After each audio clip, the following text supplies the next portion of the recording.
Hello everyone, कैसे हो आप सब लोग। I hope you do all are doing well. Okay, so आज हम स्टार्ट कर रहे हैं डिस्ट्रीब्यूटेड डीबीएमएस का अगला यूनिट। ठीक है, दैट इज़ डिज़ाइन अल्टरनेटिव्स। ठीक है, सो आज के लेक्चर स्टार्ट करने से पहले हम थोड़ा प्रीवियस लेक्चर के बारे में देख लेते हैं। तो प्रीवियस लेक्चर में हम लोगों ने क्या क्या देखा था कि उसके डिस्ट्रीब्यूटेड डेटाबेस का आर्किटेक्चर, कौन कौन से टाइप्स है उसके, जैसे कि क्लाइंट सर्वर आर्किटेक्चर था, पीयर टू पीयर था, मल्टी डेटाबेस सिस्टम था। ठीक है, नाउ अभी आगे के लेक्चर में हम ये है कि जो आर्किटेक्चर हम लोग पढ़ चुके हैं उस आर्किटेक्चर को डिज़ाइन करने के लिए, ठीक है, क्या हम यूज़ करने वाले हैं। So that's a design alternative and in today's lecture we are covering this topics you have seen over here. दिख रहा है आपको यहाँ पे design alternatives, fragmentation, distribution transparency, impact of distribution on a user queries. ठीक है, okay, so देखते हैं हम लोग आगे। Okay, so there are basically two alternatives that are found in a distributed database design. ठीक है, first one is top down approach and second one is bottom up approach. Top down approach, first of all हम देखते हैं सबसे पहले क्या है। आपको यहाँ पे फिगर दिख रही होगी क्लियरली। ठीक है, so it's a basic functionality of a top down process. Normally आप डिटेल में बाद में पढ़ना, लेकिन मैं आपको एक ओवरव्यू बता देता हूँ उसके बारे में। सबसे पहले क्या होता है टॉप डाउन अप्रोच, मीन्स आप ये कह सकते हो इसका कि अगर समझ लो कि लेट्स वन एग्जांपल, आप कोई सॉफ्टवेयर डेवलप करना चाहते हो या कोई डेटाबेस डिज़ाइन करना चाहते हो, तो सबसे पहले आपकी बेसिक रिक्वायरमेंट क्या होगी। You have to gather requirements.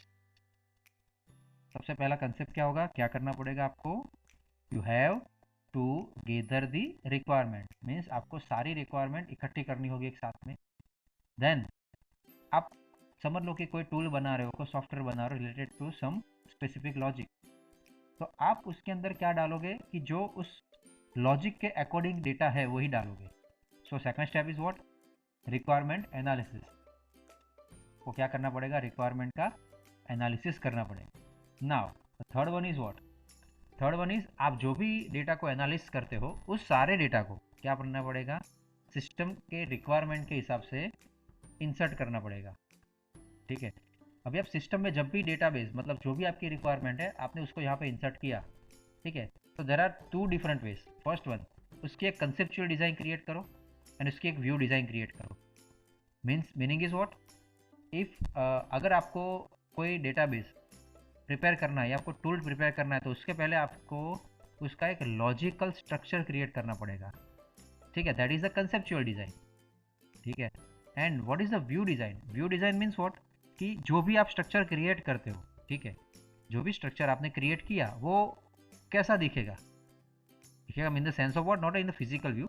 Means logically आप उसको डिज़ाइन करो कि समझ लो कि आप कुछ स्टूडेंट का कोई स्ट्रक्चर क्रिएट कर रहे हो, तो आपको सबसे पहले ये पता करना पड़ेगा कि स्टूडेंट की डिटेल डालनी है तो किस किस कैटेगरी में डालनी है। यानी टेबल फॉर्म डालनी है, अगर टेबल फॉर्म डालते हो तो उस टेबल फॉर्म में आप कौन कौन सी रो मतलब कौन कौन से फील्ड यूज़ करना चाहते हो, that's a view. Clear, okay. एक बार आपने कंसेप्चुअल डिज़ाइन इंसर्ट मतलब क्रिएट कर ली तो वो डिज़ाइन को आपको क्या करना पड़ेगा, ग्लोबली।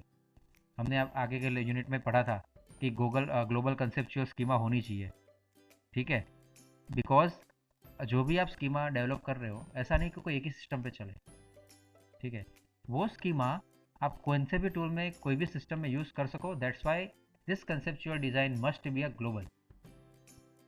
ठीक है, और आपकी जो व्यू इंफॉर्मेशन है it must be accessible bye all the resources, या फिर आपके सिस्टम के रिसोर्सेज और कोई एक्सटर्नल रिसोर्सेज अगर आप यूज़ करना चाहते हो तो उसके थ्रू भी वो एक्सेसिबल होना चाहिए, इट मस्ट बी। ठीक है, सो देखो यहाँ पे 3 step, global conceptual schema, access the information and external schema definition.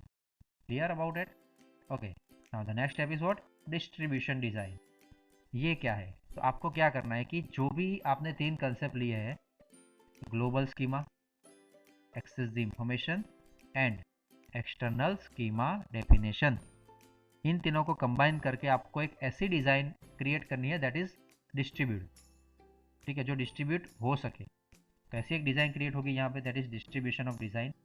उस डिज़ाइन को हम क्या करेंगे, उस डिज़ाइन को हम पहले जो हमने टूल बनाने वाले मीन्स अपनी लोकल सिस्टम में उसको डेवलप करेंगे, उसका कंसेप्ट क्रिएट करेंगे कि ये डेवलप करने के बाद कैसा लगेगा, हमारी सिस्टम में कैसा दिखेगा, ठीक है।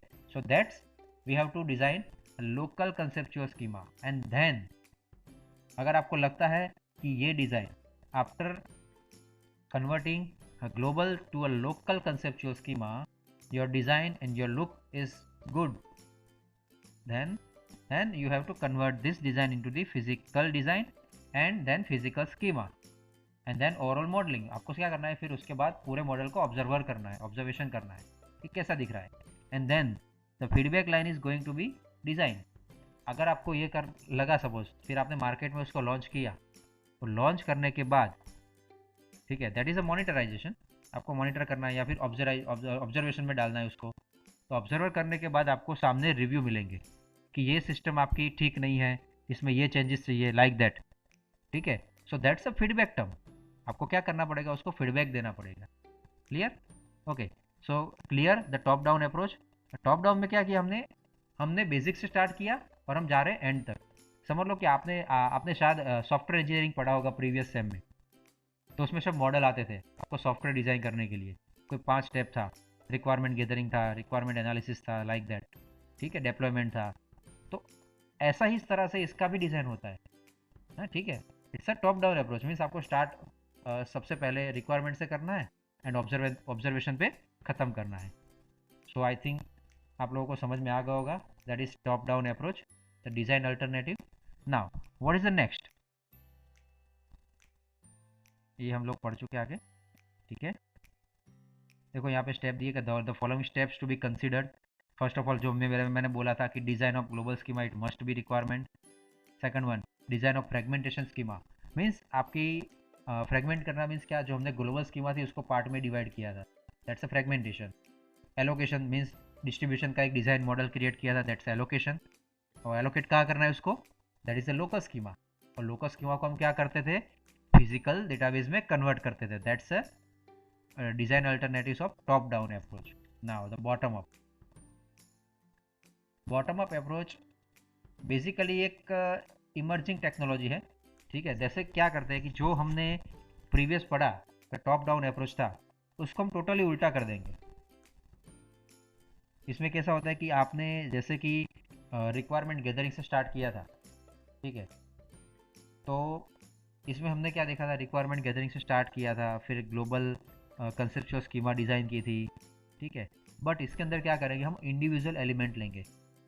जैसे कि कोई स्टूडेंट का अगर हमने कोई डेटाबेस या कोई सिस्टम क्रिएट करनी है, तो स्टूडेंट के इंडिविजुअल डेटा कंटेंट के ऊपर हम ध्यान रखेंगे, ठीक है। जैसे उसमें हमने क्या किया था, स्टूडेंट के रिलेटेड सारी इंफॉर्मेशन एक ही साथ में कलेक्ट करके हमने उसको डिस्ट्रीब्यूट किया था। इसमें ऐसा नहीं करेंगे। बॉटम अप में हम क्या करेंगे, सबसे पहले हम एक एक मॉडल को क्रिएट करने के बाद क्या करेंगे, हम एक एक मॉडल को क्रिएट करेंगे अलग अलग। जैसे कि स्टूडेंट है तो स्टूडेंट के पर्सनल इन्फॉर्मेशन अलग हो गया, उसके एजुकेशनल इन्फॉर्मेशन वो अलग करेंगे हम। इन सारी चीज़ों को अलग अलग करने के बाद हम बॉटम टू टॉप लेवल जाएंगे। पहले मॉडल क्रिएट करेंगे, फिर हम क्या करेंगे, उसका फिजिकल, फिर लॉजिकल, फिर कंसेप्चुअल एंड देन रिक्वायरमेंट, ठीक है। So it's a bottom up approach. Clear? Now okay, that's a new concept, that is data replication। okay, तो सबसे पहले ये जानने से पहले आपको ये समझ में आना चाहिए कि what do you mean by replica। replication means क्या होता है, replication means a copy of your one something। आप कुछ भी चीज़ क्रिएट करते हो उसकी आपको अलग से कॉपी क्रिएट करनी है, ठीक है, that is the replication, that is a replica. Means हम नहीं बोलते कि इसकी रेप्लिका हमको बनानी है, like means as it is, जो पिक्चर आपको दिया है आप उसकी सेम पिक्चर बनाते हो, that means you are creating a replica of that particular picture. Clear? Okay, so what is the data replication. So data replication is the process of storing separate copies. देखो मैंने आपको यहाँ पे बोला था, यहाँ पे लिखा है, स्पेशली मेंशन किया है, data replication is the process of storing separate copies of the database at 2 or more sites। means आपके पास कोई एक ही फाइल है, उसकी आप मल्टीपल कॉपीज अलग अलग सिस्टम या फिर अलग अलग ड्राइव में कॉपी करके रखते हो, that is the data replication. But इसका डिसएडवांटेज ये है कि समझ लो आपके पास कोई एक फाइल है स्टूडेंट इंफॉर्मेशन की, एक एक्सेल फाइल है आपके पास। उस एक्सेल फाइल को आपने अपने मेल में भी अपलोड करके रखा है, आपने ड्राइव के ऊपर भी अपलोड करके रखा है, आपकी सिस्टम की हर एक ड्राइव के अंदर भी सेपरेटली अपलोड करके रखा है। कोई आपके पास अगर आप सर्वर यूज़ करते हो तो सर्वर के ऊपर भी आपने अपलोड करके रखा है। मीन्स वॉट इसका मीनिंग ये होता है कि वो हर एक जगह पे स्पेस ज़्यादा ऑक्यूपाई करेगा, डेटा डुप्लीकेशन बढ़ जाएगा। समझ रहे हो? तो there are different different disadvantages of that particular data replication, but it has advantages। It has advantages. कैसे?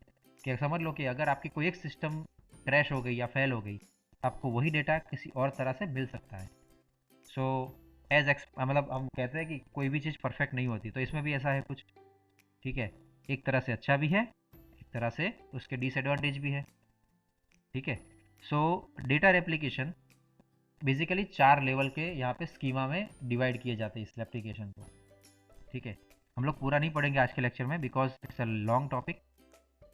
देखो यहाँ पे लिखा ही है, ठीक है, कि एडवांटेजेस ऑफ डेटा रेप्लिकेशन क्या है, उसके एडवांटेजेस बेसिकली तो हम लोग पढ़ते हैं वन बाय वन, जो वहाँ पे हमने मेंशन किए हैं। First one, reliability. So reliability means what, जो मैंने अभी भी कहा कि in case of failure of one site, समझ लो कि आपकी कोई एक साइट क्रैश हो गई या फिर डाउन हो गई, देन व्हाट हैपन, आपने उसी फाइल की अलग अलग कॉपीज अलग अलग जगह पे स्टोर करके रखी है, then you are able to get that copies from the particular site. ठीक है, the second one, second advantage is reduction in the network load. Means समझ लो कि आप एक ही फाइल को अपने एक ही सिस्टम के ऊपर मल्टीपल कॉपीज बनाओ, उससे तो बेटर है कि उसी फाइल की अलग अलग कॉपी अलग अलग जगह पे रखो, तो आपके सिस्टम के ऊपर लोड नहीं होगा। समझ रहे हो? और अगर आपने अलग अलग जगह पे उसको अपलोड करके रखी है, देन नेटवर्क भी क्या हो जाएगा, डिस्ट्रीब्यूट हो जाएगा। हम सब्जेक्ट कौन सा पढ़ रहे हैं, दैट इज डिस्ट्रीब्यूटेड, तो हमको हर एक चीज़ को डिस्ट्रीब्यूट करके देखना है। ठीक है, अगर हम उसी फाइल को अलग अलग जगह पे डिस्ट्रीब्यूट करेंगे, ठीक है, the load in the network must be reduced, हो जाएगा डेफिनेटली। हाँ, उसके डिसएडवांटेज भी है जो हमने देखा, मेमोरी स्पेस और समथिंग लाइक दैट। ठीक है, बट उसके एडवांटेजेस भी है तो हम पढ़ रहे हैं। ठीक है, now the next is what, next is a quicker response. Quicker response means what, कि समझ लो कि आपने एक ही फाइल की अलग अलग कॉपीज क्रिएट की है। ठीक है, तो उसको एक्सेस करने में आपको ईजी रहेगा। ठीक है, समझ लो कि आपके एक सर्वर पे उस फाइल को एक्सेस करने में लोड आ रहा है या फिर कुछ because of some reason you are not able to access that file, तो क्या करोगे आप, चेंज द रिसोर्स। समझ रहे हो? You have to change the resource, आप रिसोर्स को चेंज कर लो। ठीक है, जैसे ही आपने रिसोर्स चेंज किया, you are able to get the particular response, you are access the file. ठीक है, that's a third one. Now the fourth one is what, fourth one is simpler transaction, means you are able to transact easily। means अगर आपको कोई file के ऊपर transaction करना है, then you are free to access or transact that particular file। तो दिख रहा है एडवांटेजेस आपको? ठीक है, now in other way what is the disadvantages, जो पे दिख रहा है आपको, देखो। First one, increase storage requirement, जो मैंने बोला कि वो मेमोरी ज़्यादा ऑक्यूपाई करेगा क्योंकि आपने एक ही फाइल की मल्टीपल कॉपीज बनाई है। ठीक है, तो उसको स्टोर करने में आपको मेमोरी स्पेस ज़्यादा रिक्वायरमेंट रहेगी, and because of that the cost and complexity is going to be increase. जो देखो हमारा सेकंड डिसएडवांटेज है, दिख रहा है, increase the cost and complexity of data. Means अगर आपको कोई डेटा अपडेट करना है या कुछ भी करना है, तो आप एक जगह पे करोगे तो नहीं चलेगा, आपको अपडेट कहाँ कहाँ करना पड़ेगा, जहाँ जहाँ आपने उसकी मल्टीपल कॉपीज बना के रखी है। समझ रहे हो? So it's an increase the cost and complexity of data updating। same way, third one, undesirable application और database coupling। इसका एक ही सिंपल लैंग्वेज में बोलूँ कि डेटा की इनकंसिस्टेंसी, ठीक है, वो रिक्वायर्ड है, यहाँ पे हो जाएगी। That's a simple in language you can say undesirable application. So clear? So आज के लेक्चर में हम इतना ही पढ़ेंगे, ठीक है। तो आगे के लेक्चर में हम आगे का उसका बेसिक कंसेप्ट पढ़ने वाले हैं, जो हो इसके पीपीटी में हम लोग आपको दिखाऊंगा मैं अभी, ठीक है। बट ये लेक्चर एक्चुअली में ये टॉपिक और ये चैप्टर थोड़ा बड़ा है, ठीक है, और मार्क्स कवरिंग भी है, तो हम लोग पढ़ेंगे बाकी का नेक्स्ट लेक्चर में, ठीक है। So if you are like my video, then please subscribe my channel for more videos, and thanks for watching the videos, and subscribe my channel, that is HP_KNOW_VALLEY.